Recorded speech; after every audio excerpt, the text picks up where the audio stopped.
예수님께서 빌라도의 법정에서 이제 재판을 받고 그 재판받는 과정 가운데 빌라도는 예수님이 죄가 없으심을 알고 이제 놓아주려고 했으나 당시에 바리새인들과 사두개인들 모든 사람들이 특히 유대인들이랑 함께 모든 여론들이 예수님을 무죄 없다, 죄 없다 함을 거부하고 십자가에 못 박으라고 아우성을 쳤습니다. 급기야 예수님은 십자가에 드디어 못을 박히게 되었고 오늘 우리가 읽은 말씀 가운데 예수님께서 십자가에서 돌아가셨습니다. 그 돌아가신 모습을 보고 31절에 이렇게 말하고 있습니다. 이날은 예비일이라 라고 말하고 있습니다. 유대인들이 그 안식일의 큰 날이므로 그 안식일의 시체를 십자가에 두지 아니하려 빌라도에게 그 다리를 꺾어 시체를 치워달라 요청하였다는 것입니다. 예비일, 이 예비일은 유대인들에게 안식일을 준비하기 전에 행하였던 그 날입니다. 그러다 보니까 이 안식일이 또한 그냥 안식이 아니라 다음에 있는 유월절을 준비하는 그런 안식이었습니다. 그래서 이 유대인들에게 풍습적으로 관습적으로 중요한 날이었습니다. 그러다 보니까 레위기 21장에 나와 있는 말씀처럼 사람이 만일 죄를 범함으로 내가 그를 죽여 나무 위에 달거든 그 시체를 나무 위에 밤새도록 주지 말라.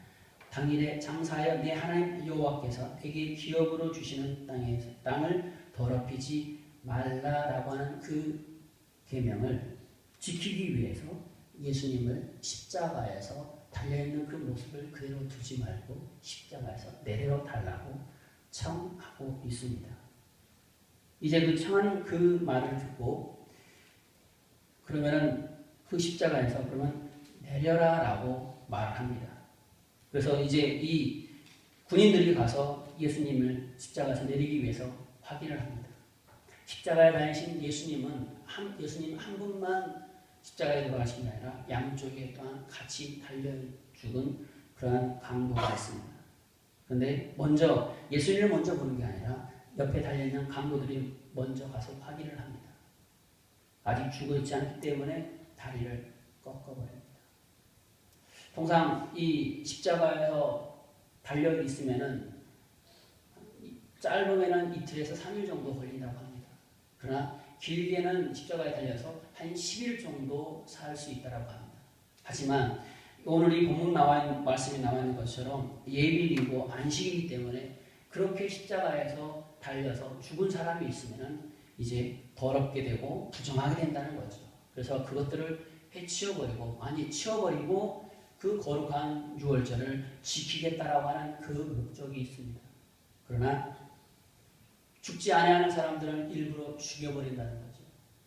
우리 그림에서나 이런 십자가 이런 영화 같은 데 보면은 십자가에 매달릴 때 양쪽 발을 모아서 밑에다가 빠지지 않도록 이 고여 놓는 모습을 아마 보셨을 겁니다. 그리고 양쪽 팔을 이렇게 벌려서 고정을 시킵니다. 그렇다라고 할 때 이 밑에 있는 이 고정되어 있는 발을 빼버리고 이 다리를 반대로 꺾는다는 거죠. 그러면은 어떻게 됩니까? 사람이 무게중심 밑으로 처지기 때문에 버틸 수 있는 힘이 없고 또한 의학적으로 이 기도가 막혀서 사람이 죽는다라고 합니다. 숨이 붙어있는 사람을 일부러 죽여버린다는 거죠. 그래서 그 십자가에서 사람을 떼어내 버린다는 겁니다. 그러나 예수님께서는 가서 확인해 보니 이미 죽었다라고 합니다. 바로 그 이미 죽은 이 말은 바로 하나님께서 미리 예비하신 그 죽음을 응하게 하기 위해서 성경에 나와 있는 그 말씀대로 이루어지기 위해서 미리 죽음을 죽으셨던 거죠. 그러나 그렇지 않은 그런 사람들은 다리를 꺾게 됩니다. 말씀에 보면은 이런 시편 34편을 보니까 이렇게 말하고 있습니다. 그 모든 뼈를 보호하시며 그 중에 하나도 꺾지 아니하도다라고 말하고 있습니다.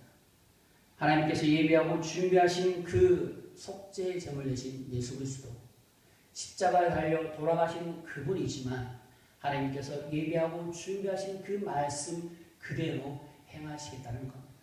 더 나아가서 예수님께서는 그 하나님이 준비하신 그 길, 그곳, 그 자리를 그대로 잘 수용하고 순종하고 나가는 모습을 우리는 볼 수 있습니다. 자기 목숨을 내어놓고 자기가 죽을 줄 뻔히 알고 있으면서도 하나님께서 그에 가신 그곳, 그 길을 묵묵히 걸어가는 모습을 다시 한번 우리는 확인할 수 있습니다. 또 하나 출애굽기 12장에 보니까 이렇게 말하고 있습니다. 뼈도 꺾지 말며 이스라엘 회중이 다 그것을 지킬지니라 라고 말하고 있습니다.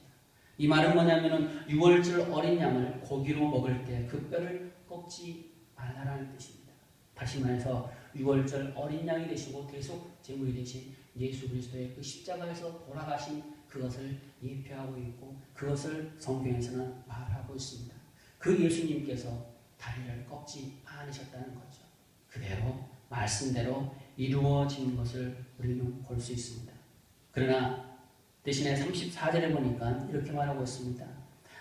그 중에 한 군인이 창으로 옆구리를 찌르니 곧 물과 피와 물이 나오더라 라고 말하고 있습니다.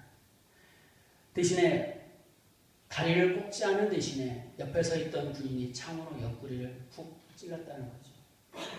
그럴 때 속에 있는 모든 것들이 다 쏟아져 내렸다는 겁니다. 다시 말해서 그겁니다.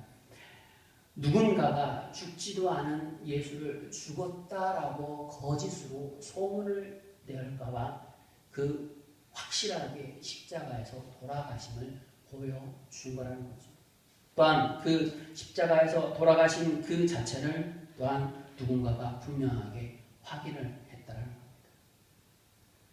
십자가에서 돌아가신 그분, 분명히 십자가에서 돌아가셨기 때문에 부활하신 것은 분명한 사실이 된다는 거죠. 왜요? 죽은 사람이 다시 살아났기 때문입니다. 그냥 죽은 것을 우리가 확인한 게 아니고 누군가가 확인하지 않았다라고 하면 분명히 죽었다라고 말할 수가 없기 때문에 그 병사에 의해서 죽음에 대해서 분명하고 확실하게 확인할 수 있는 그러한 또한 상황이 된 겁니다.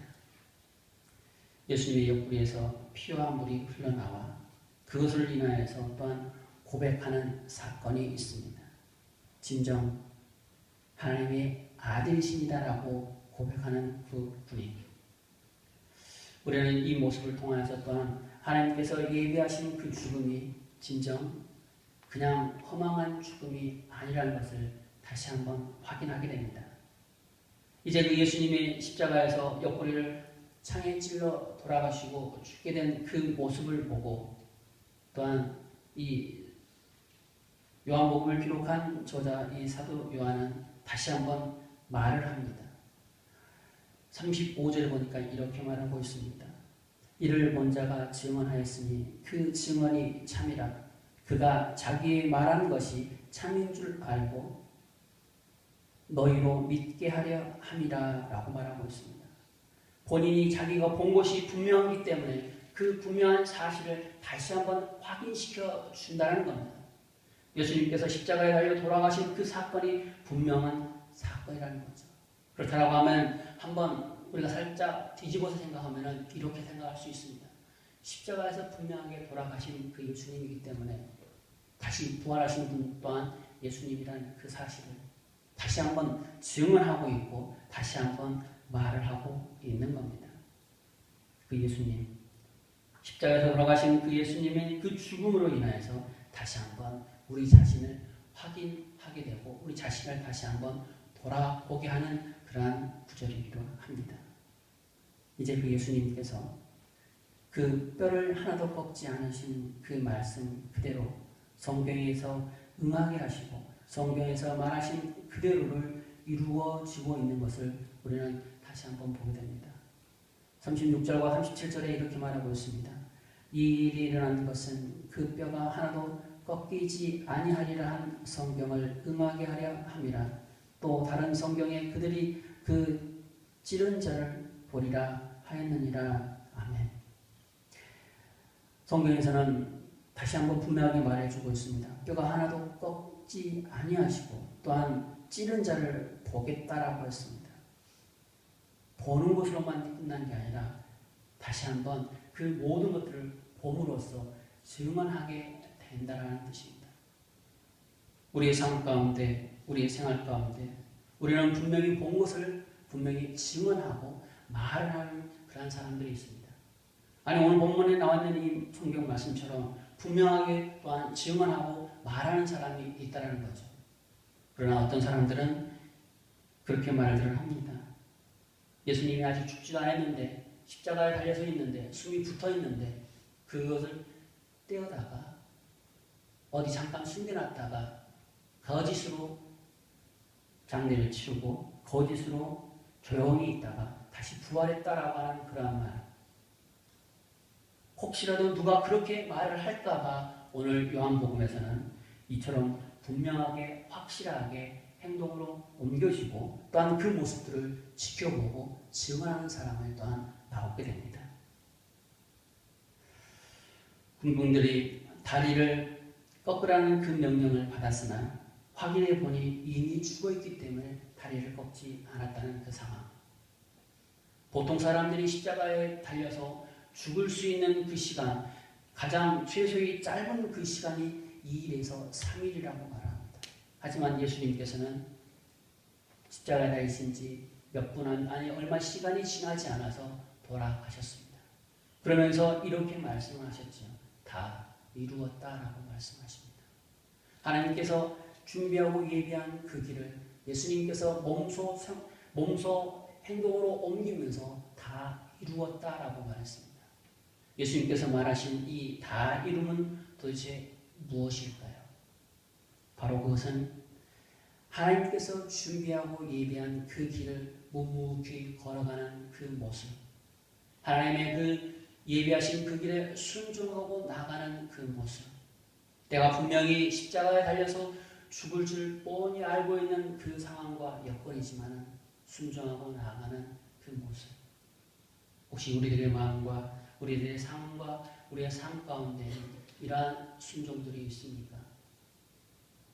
물론 그 삶, 우리의 생활 가운데 하나님의 말씀 가운데 온전히 순종하고 나가는 그런 삶 너무나 힘듭니다. 아니 어려울 수 있습니다. 하지만 묵묵히 걸어갈 수 있는 그 믿음과 그 용기를 가지고 하나님께 나가서 영광 돌리는 우리 신금의 공동체 여러분 한 사람 되길 소망합니다. 38절에 보니까 이렇게 말하고 있습니다. 아리마대 사람 요셉은 예수의 제자이나 유대인이 두려워 그것을 숨기더니 2일 후에 빌라도에게 예수의 시체를 가져가기를 구하매 빌라도가 허락한지라. 이에 가서 예수의 시체를 가지러 가니라 라고 말하고 있습니다. 아리마대 사람 요셉. 오늘 우리가 읽은 이 38절에 보니까 예수의 제자라고 했습니다. 그러나 유대인들이 두려워서 그것을 숨겼다라고 했습니다. 그러나 이제 더 이상 숨길 수가 없었죠. 예수님께서 죄가 없으신 그 예수님께서 십자가에서 돌아가신 그 모습을 확인하고 지켜본 이 아리마대 요셉. 더 이상 자기의 마음속에 무엇인가 어떤 것인가가 변화가 일어나서 이제 묵묵히 마음속으로만 속으로만 삭히고 있던 그 제자의 모습을 드러내게 됩니다. 그러나 한 가지 이렇게 자기가 제자라고 드러냄으로써 손해볼 거 뻔히 알고 있다는 거죠. 근데 이게 그냥 그렇게 손해본 게 아닙니다. 요한복음 저 앞장에 가면은 이러한 부분이 있습니다. 예수님을 함께 따르는 그 사람들은 출교시켜버리겠다라고 하는 그 부분이 있습니다. 엄청난 소리입니다. 당시에 그 무리에서 떼어내 버려야겠다는 소리입니다. 우리나라 표현으로 우리말로 표현하다라고 하면은 이런 표현이 아마 맞을 겁니다. 보적을 확 파버린다. 다시 말해서 우리가 함께 생활하고 있는 이 무리에서 떼어내버린다는 거죠. 당시에는 제일 무서운 말이기도 합니다. 출교를 시켜버린다. 그런데 이 아리마대 요셉, 이 사람은 그냥 그렇게 평범한 유대인이 아닙니다. 그 사람은 바로 그때 당시에 최고의 권력을 권유하고 그 그때 당시 최고의 권력을 잡고 있던 존경받던 공회원입니다. 공회원이라는 것은 그냥 우리로 말하면 국회의원쯤 되는 그러한 사람들입니다. 그 나라의 그 환경과 그 여건의 그 모든 것들을 다 관리하고 결정하고 최고 의견 기관에 있는 그 사람 중에 한 사람입니다. 그러던 사람이 내가 예수님의 제자라는 것을 만천하에 어떻게 보면 드러내는 겁니다. 그냥 드러내는 게 아닙니다. 당시에 그 빌라도라고 하는 그 사람에게 가서 드러내는 겁니다. 누구 한 사람이라도 가서 입만 뻥끗하면 이제 이 아리마다의 요셉은 끝나는 겁니다. 그 모든 지위와 그 모든 부와 자기가 누리고 있던 그 모든 상황들이 다 끝장이 날 그러한 상황입니다. 그럼에도 불구하고 오늘 본 말씀에 보니까 아리마다 요셉은 빌라도에게 가서 예수의 시체를 가져가겠다라고 말을 합니다. 왜? 무엇 때문에 이렇게 할 수 있을까요? 우리는 다시 한번 이 본 말씀을 통해서 이 아리마다 요셉이 어떠한 상황과 어떠한 마음을 가지고 이렇게 했는지 우리는 다시 한번 곰곰이 생각을 해봐야 합니다. 준비되고 예비한 그 삶, 그 생활, 아무리 준비되고 예비한 그 삶과 생활이지만 우리가 한 발짝 앞으로 나아가지 않으면 그 준비하고 예비한 그 삶은 그냥 그대로 없어져 버립니다. 준비하고 예비한 그 삶과 생활이라고 할지라도 우리가 그냥 마냥 그 자리에 그냥 앉아만 있으면 준비하고 예비한 그 상황으로 끝나버립니다. 아리마다의 요셉, 자기의 모든 것을 걸고 이제 한 발짝 앞으로 나아갔습니다. 그리고 또 최고의 기관인 그 빌라도 앞에 나아갔다는 겁니다. 담대히 예수님의 시체를 달라고 말을 하죠. 그리고 나서 그 예수님의 시체를 내려다가 장사를 지내고 합니다. 하나님께서는 그 걸음, 그 앞으로 나아가는 그 발걸음 위에 그냥 내버려 두시지 않습니다. 오늘 39절과 40절에 보니까 이렇게 말하고 있습니다. 일찍이 예수께 밤에 찾아왔던 니고데모도 몰약과 침향과 섞은 100리트랑쯤 가지고 온지라. 이에 예수의 시체를 가져다가 유대인의 장례법대로 그 향품과 함께 세마포를 쌌더라라고 합니다. 아멘. 이 본 말씀에 나와 있는 것처럼 니고데모라는 사람이 함께 동참을 합니다. 근데 이 니고데모라는 사람도 또한 엄청난 사람입니다. 당시에 유대의 지도자이면서 사내들인 공회원의 한 사람입니다. 아리마다 요셉처럼 정치적인 인물, 정부적인 의견기관에 있는 최고의 위치에 있는 사람 중에 한 명입니다. 그러나 이 사람들 또한 함께 이 자리에 동참을 합니다. 그러나 그냥 동참을 한 게 아닙니다. 모략과 침향을 가지고 왔다라고 합니다. 그런데 이 모략과 이 침향 이걸 갖고 온 게 그냥 조금 일부분을 가져온 게 아니라 요즘으로 말하면 한 30kg가 넘는 양을 가지고 왔다는 거죠. 당시에는 이 모략과 이 침향 섞은 이것들이 최고의 향기를 내는 최고의 상품이라고 합니다. 근데 이 최고의 상품을 그냥 조금 몇백 g이 아니라 30kg가 넘는 그걸 들고 왔다는 겁니다. 요즘 우리의 이 무게의 단위로 말을 하자면 그렇습니다. 20kg짜리 쌀가마니 한 자루 들고 거기에 절반짜리 더 들고 왔다는 겁니다. 그러면 부피가 얼만큼 될까요? 감출 수 있을까요? 품에다 품고 올 수 있을까요? 아마 한 5kg쯤 된다라고 하면 품에다가 품고 오면 모를 수 있을 겁니다. 왜요? 당시의 옷이 조금 펑퍼짐하기 때문에. 가벼우니까 품에다 품고 옷으로 감싸고 이러고 걸어오면 아마 모를 수 있습니다. 그러나 30kg입니다. 우리 20kg 쌀가마니를 20kg 되는 무게를 품에다 품고 내 몸으로 감추고 가리고 들고 올 수 있습니까? 아무리 장사를 할지라도 30kg가 넘는 그 무게를 내 몸으로 감싸거나 내가 입고 있는 옷으로 가리고 다른 사람이 보지 않도록 이렇게 들고 올 수 있는 방법은 아마 없을 겁니다. 다시 말해서 이 니고데모라는 사람도 드러내고 왔다는 겁니다. 그것도 30kg가 되는 그 무게를 들고 왔다는 겁니다. 아마도 그 30kg가 넘는 그 향료를 들고 앞으로 걸어가면 얼마나 진동을 할까요? 웬만한 사람들은 다 할 겁니다. 저 사람 뭐 들고 간다. 향기가 좋은데 최고 상품이야. 그런데 부피를 보아하니 조금이 아니야. 엄청나게 많네. 아마 말을 안 하고 설명을 안 해줘도 그 사람의 행동, 그 사람의 모양, 그것을 보므로써 뻔히 다 미루어 짐작할 수 있을 겁니다. 그 큰 무게, 그 향내를 가지고 예수님의 그 장례식을 치르기 위해서 뚜벅뚜벅 걸어갑니다. 자기의 모든 것을 내어버리고 자기의 돌아올 수 있는, 자기가 손해볼 수 있는 그 상황, 그 모든 것을 다 감안하면서 그렇게 예수님의 시체 앞으로 뚜벅뚜벅 걸어가게 되죠. 그곳에 도착했을 때 이 두 사람은 당시 유대인의 그 상류사에 사는 그 장례의 법대로 몰약과 향품을 가지고 시체를 채우고 세마포로 돌돌 감아 쌓게 됩니다. 성경에는 나와 있지 않지만 이 두 사람이 행한 이 행동을 가지고 아마도 동네 사람들은 다 알고 있을 겁니다. 왜요? 최고의 상품 그 향료를 가지고 그 예수님 시체에 발랐기 때문에 냄새는 물론이고 아마 진동을 했을 겁니다.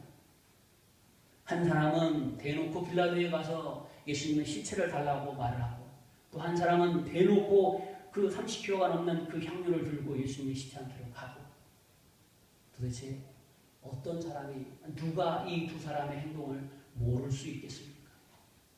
도대체 누가 어떤 사람이 이 두 사람의 행동을 옮긴 이 한 걸음 한 걸음 걸어가는 그 모습을 알 수가 없을까요? 아마도 웬만한 사람이면 다 알았을 겁니다. 아마도 조금만 더 관심이 있고 조금만 더 눈 크게 뜨고 바라보는 사람이었다고 하면 이 두 사람의 행동에 대해서는 분명히 다 알아챘을 겁니다. 하지만 니고데모, 아리마대 요셉, 이 두 사람은 전혀 거기에 아랑곳하지 않았습니다.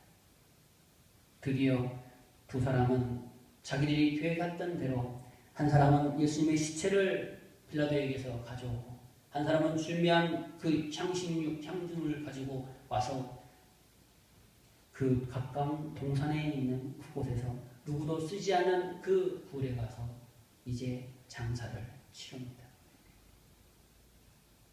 그런데 이 두 사람이 치른 이 장사를 치르는 걸 보니까 41절에 이렇게 말하고 있습니다. 예수께서 십자가에 못 박히신 곳에 동산이 있고 동산 안에 아직 사람을 장사한 일이 없는 새 무덤이 있는지라. 새 무덤이 있다라고 했습니다. 그 누구도 장사를 치르지 않는 그 무덤입니다. 그러면 이 무덤을 누가 준비했을까요?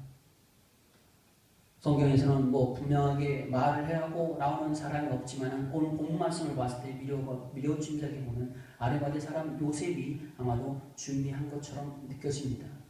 그런데 이 준비한 이 무덤을 요즘같이 도구가 있고 요즘같이 연장이 있어서 다 놨을까요?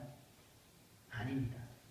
당시의 지질을 보면 석회석 지질이 대부분이었습니다. 그러면 석회석 재질이면 어떻게 할까요? 요즘처럼 포크레인이 있을까요? 구멍을 뚫을 수 있는 무슨 도구가 있고 연장이 있었을까요? 아마도 당시에는 끌과 정, 이 두 가지밖에 없었을 겁니다. 그리고 또 하나, 힘이 세고 건장한 남성이 아마 필요했을 겁니다. 열심히 정을 놓고 망치질을 해가면서 구멍을 뚫었을 겁니다. 하루, 이틀 아닙니다. 열흘 아니죠. 최소한 몇 달, 아니 몇 년은 고생을 해야지 한 사람의 시체를 장사칠 수 있는 그런 공간을 만들었을 겁니다. 그런데 당시에는 그렇게 장사를 치를 이 공간, 굴을 만들면 한 사람만 칠 수 있는 그런 공간을 만든 게 아니었습니다. 요즘 우리로 말하면 가족묘지를 만들었다는 거죠. 어느 지역을 가니까 몇 대 전 할아버지부터 위에서부터 쭉 아래로 묘를 만들어 놓은 거 보았습니다. 근데 그게 우리나라의 장례 문화입니다. 그러나 이 당시에 있는 유대인들의 장례 문화는 큰 굴을 타서 굴 안쪽에서부터 차근차근 장에서 나오는 겁니다. 그런데 그것도 순서가 있습니다. 사람이 이렇게 향신료라고 세마포로 감아놓고 놔두면은 부패하게 되죠. 이 피부가 썩어서 없어집니다. 그러면은 이제 뼈들만 남는데 그 뼈들을 이런 석관을 만들어서 거기 안에다가 담습니다. 그래서 이 담은 걸 갖고 안쪽에서 또한 차근차근 싸서 나오게 됩니다. 그 굴을 만팠다는 겁니다. 그러면 얼마나 걸렸을까요? 최소한 몇 개월에서 몇 년 이상은 걸렸을 겁니다. 그곳에서 예수님의 시체를 장사를 지냈다는 거죠. 어떻게 보면은 이런 표현이 될 수도 있습니다. 내가 내 가족과 내 가문, 아니 나 자신과 내 가족과 나의 가문을 그곳에서 장례를 치고 그곳에서 불로 쓰려고 준비해놓고 예배해놓은 그곳에 예수님의 시체를 모셨다는 거죠. 예수님이 행하신 그 길을 묵묵히 걸어가는 데 있어서의 자기 자신이 하려고 했던 그것, 자기가 쓰려고 했던 그것, 우리 가족이 쓰려고 했던 그것, 가문 대대로 쓰려고 했던 그곳, 그 자리에 예수님의 시체를 모셨다는 겁니다.